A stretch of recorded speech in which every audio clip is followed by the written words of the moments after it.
Motendre kod yiero mokalo kanyakla kod weche mamoko mago mamulo piny Kenya.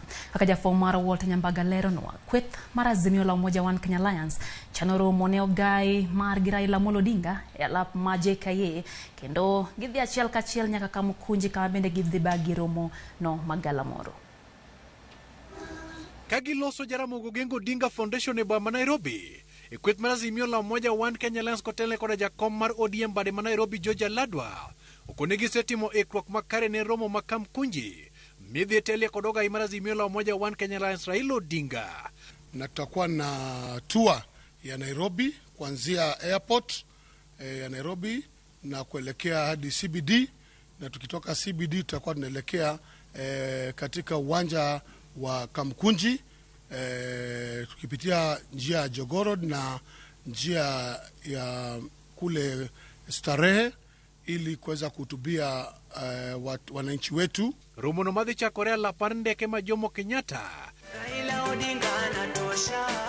Kagidhi achiel kachiel nyaka Kamukunji. Kweth no chano romo ne ogai mar Azimio kowuok e lap mandeke ma JKA kendo dolo kona Mudhurwa nyaka e lap ma Kamukunji. Azimio bende okwayo bila mondo yuchi warita kwe ne romo margi ni maromo no en mano mar kwe. Na mkutano wa kesho ni wa amani na pia hatua yetu itakuwa ni amani, hatutakuwa na watu kuleta fujo ama kuleta makelele. Kwa hivyo tungetaka pia polisi ambao watakuwa na tupatie ulinzi, watupatie ulinzi wa kutosha kwa sababu hakuna mtu atakuwa na vurugu ama hakuna mtu atakuwa amepanga vurugu.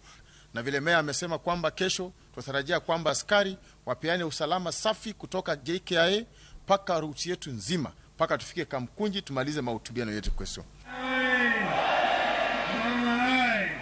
Azimio la Umoja wacho ni romo gino chano rango matuto kang magibiro kao kalore kod duoko mathinyore magiyango ni Raila Odinga mano yombe yiero maduong' mokalo. Failure of democracy and the electoral system is going to drive this country into 1-1-1 and gin. In 2013, we moved from the wolf in Izakasan into the hands of the fox in Chebukati. And as a result, Chebukati has made this nation suffer political oppression, economic exploitation, and social degradation. Gijio ganda mondo bedi achiel kaka yor manyo dongruok e yor kwe kod dongo demokrasia. Sisi wote ni wa Kenya na Kenya lazima itoshee sisi wote. Hakuna Mkenya nusu, hakuna Mkenya kamilifu. Sisi wote ni wa Kenya. Walter Nyambaga, Ramogi TV, Nairobi. Kwa dhiamago magiyiero nyakorom gajuang aput manono commissioners mag IBC kindok kende chenro mage mag timo nondo ne commissioners go. Jalbura Agri Muchelule ditele apudno e winjo kadhitel ne apudne e winjo neno mar mane en jakom duol na Wafula Chebukati kod commissioners mamoko Abdi Yakub Gulie kod Boya Mulu.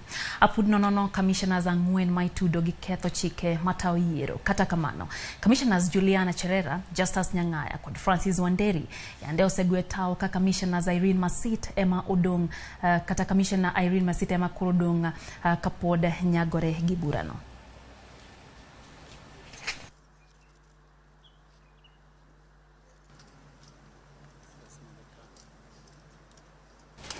Tokwa dhinya ke county Masia nyakorom gajuang nondro manyocho team ne tend county Masia ya yango nini tie jotich mathoth machule yor nyaluo ma okolgo chike matao chenro mag tiyo gi omenda. Aput mayande ochugi gi governor Masia James Orengo mondo miyo non kaka ne tiyo gi omenda sirikano ofwenyo ng'ikruok koda ka sekta mamoko moriwo koda ka chenro mar chiurak sekta mathieth mayango ni yath lalie e kin mamoko. Banka otelo kaka gavana mar kaunti Masia ya toki yiero maduong' mar 8 higa mokalo. Gavana James Orengo ne obedo kod chich kaka ne itiyo kod omenda mag kaunti kendo chugo aput mar timo nonro. Duoko mar nonro mar aput manochuogi mondo non kaka omenda ne osebedo ka itiyo gode kaunti Masia e kinde mokalo oyango mibadhi, ywaruok e kind bede migepe, jotije manyawawa kod yomyom e yore mag tudruok e kind jotelo kod jotich mag kaunti mane othiro chenro mag kaunti. Ewi kaka mibadhi e weche mag orak e kaunti Masia ne otimonewa. Lipodno yango ni weg orak mane otiyo ne kaunti Masia ne ochulo omenda mani malo moloyo mane oketie budget. Moko bende ne ochul kata obedo ne omenda go ne ok oketie budget. Migawo mar omenda yangore ni ne ong'wano ting' mag chulo weg orak kendo mayo teko bede migepe mane ochiworegego Jomoko ma ok owinjore bende ne omi teko mar thurore e lai mar chudo mar IFMIS kendo timo miganga e laino ka obok mayango kaka chudo mag IFMIS ne ota bende ne onge.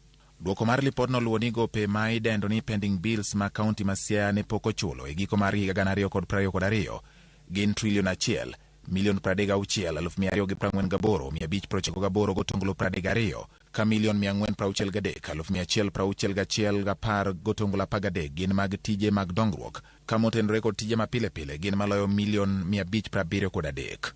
Lipodno bendo yango mibadhi mamoko ka moting'o tiyo kod obok manyiso nengo mag mwandu ma ichwalo ne wego rak ma idendo ni LPO ka obok mag LPO mokalo achiel fwenyore ni tiyo godo e chulo chudo achiel kaka yor chiwo rot ne mibadhi kalai moriere mayango kaka ne itimo chudo bende ne onge. Lipod apudno yango ni nitie ongoke ma wego rak mane dewe kaunti ma Siaya maonge orak mora mora mane bayogi kata malo 70 mag gope ma piny owacho ma Siaya pok ochulo gin mag ongoke go. Kaluwore kod chiche yore mag chudo, duol makedo kod mibadhi e pacho ka EACC kod bad migawo mar obila mag okwach kich DCI osechako timo nonro e wi omenda maromo $780,000, 697,079 gotonglo 35 manochul e yo makelo chich ka maromo $296,000, 21,528 gotonglo 75 ne omi jotich kaka balang' kane gidhi oko mar apis midendo ni impressed. Bende oyangore ni e kind tarik 1 dwe mar 7 nyaka tarik 29 dwe mar 9 higa mokalo, $25,167,233 gotonglo 75 ne olodhi aguch omenda ka iwacho ni ne itiyogo e tayo tiegruok ne moko kuom apisas mag kaunti, gino ma EACC kod DCI bende pod timonegi nonro.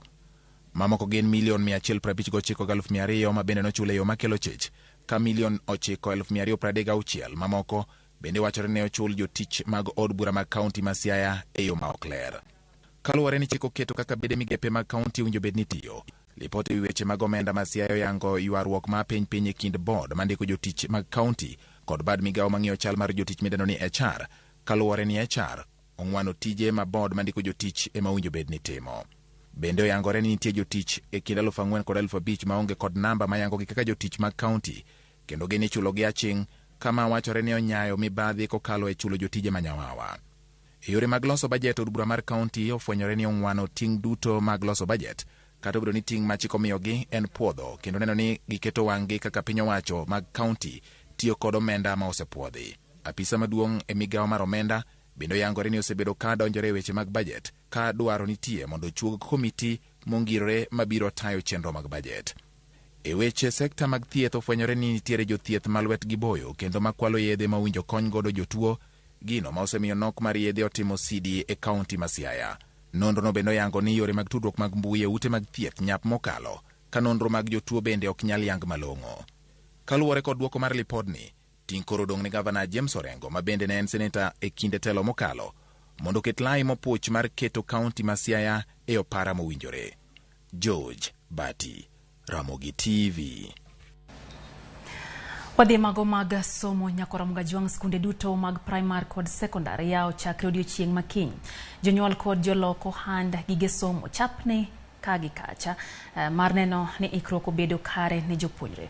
Moko kuom jonyuol to ywak ewi pek mar ngima ka jo ohala moko bende wacho ni nyiewo odok piny wang'ne kipimo gi kinde mokalo. Jafwambo mar Judith Omondi miyo ler mathoth kotenre kod yiepo mag skundego. Sikukuu rumo